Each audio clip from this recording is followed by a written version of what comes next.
Hello friends, আমি Sumana Das official চ্যানেলে সবাইকে ওয়েলকাম।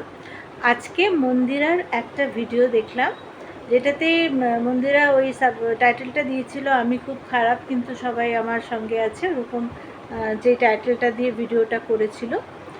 তাতে ওর কমেন্ট বক্সে গিয়ে একটা কমেন্ট করলাম, ঋতিশা মণ্ডল লিখেছে অ্যানাস্থেসিয়া আর ডক্টর বলছে। আমি ঋতিশাকে দুটো কথা বলতে চাই। ঋতিশা, তোমার এই যে কমেন্টটা পড়ে আমার মনে হলো তুমি এটা ব্যঙ্গ করছো। মানে আমরা বললে হ্যাঁ অ্যানাস্থেসিয়া আবার ডক্টর বলছে। তোমার কোনো আইডিয়া আছে কি অ্যানাস্থেসিয়া কাকে বলে? তোমরা ডক্টর বলতে কি বোঝাচ্ছ, কি বলতে চাইছো?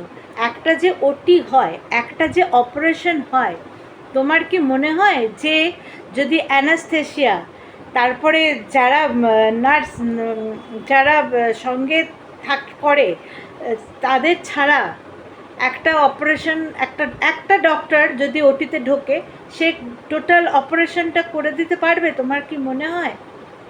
তোমার এই কমেন্টটা খুব আমার গায়ে লেগেছে, সেজন্য আমি আজকে ভিডিওটা বানাতে বসছি।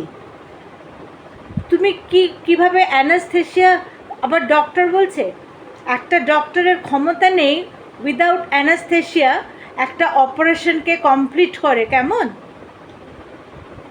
একটা অ্যানাস্থেসিয়ার ওটিতে কত বড় অবদান থাকে তুমি জানো? আমি জানি না তোমার বাড়িতে কারোর অপারেশন হয়েছে কি না।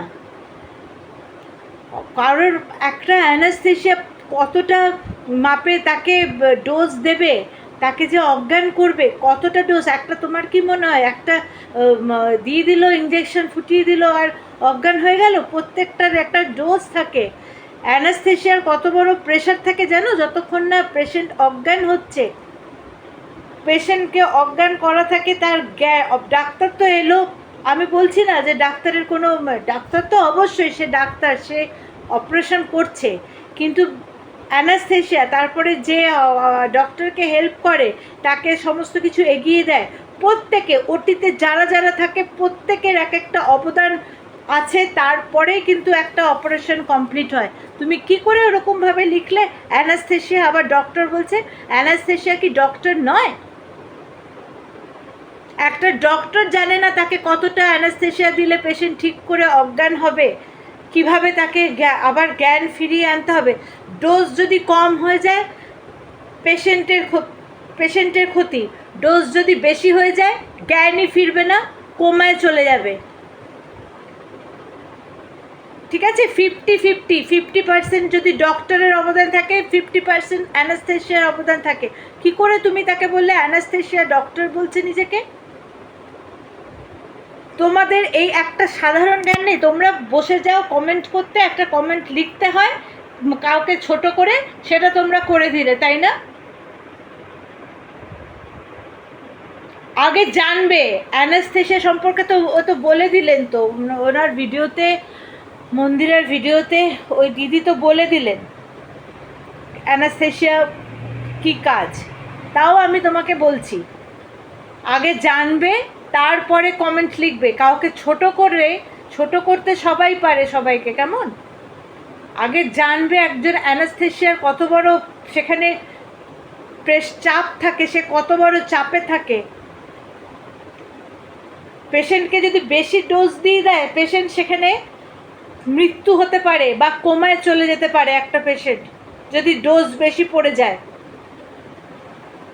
ডক্টরের হাতে হাতে যদি ডক্টরের সাথে যে নার্সিং স্টাফ থাকে, যে তাকে হেল্প করে, তারা যদি তাকে হাতে হাতে সিজার, ছুরি কাচি এ সমস্ত না দেয়, ডক্টরের ক্ষমতা নেই একা ওটিতে এসে একটা অপারেশনকে কমপ্লিট করে, একটা অপারেশন সাকসেস করে। একটা ডক্টরের, তুমি যেই অর্থে লিখেছো ডক্টর, শুধু একা একটা ডাক্তারের কিন্তু পক্ষে পসিবল নয় সেখানে যদি এরা না থাকে, যারা ট্রেতে করে তার হাতের কাছে কাঁচি ছুরি এগুলো এগিয়ে দেয়, তাদেরও ওটিতে একটা অবদান থাকে।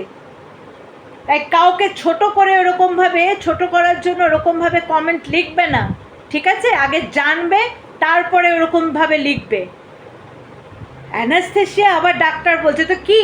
কি অ্যানাস্থেসিয়া যে করে সে কে? কি সে? তোমার ক্ষমতা আছে? তুমি পারবে একটা পেশেন্টকে ওরকমভাবে অ্যানাস্থেসিয়া দিয়ে অজ্ঞান করার? পারবে তুমি? তাহলে ওরকমভাবে কমেন্ট লিখছো কেন?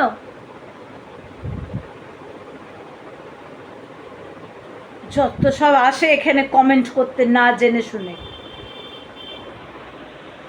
এটাই আমার বলার ছিল। মন্দিরা, আমি সরি যদি আমি তোমার ভিউয়ার্সকে এরকমভাবে বললাম, কিন্তু আমার খুব গায়ে লেগেছে, খুব গায়ে লেগেছে আমার এটা, এই কমেন্টটা আমার খুব গায়ে লেগেছে। অ্যানাস্থেসিয়া আবার ডক্টর বলছে।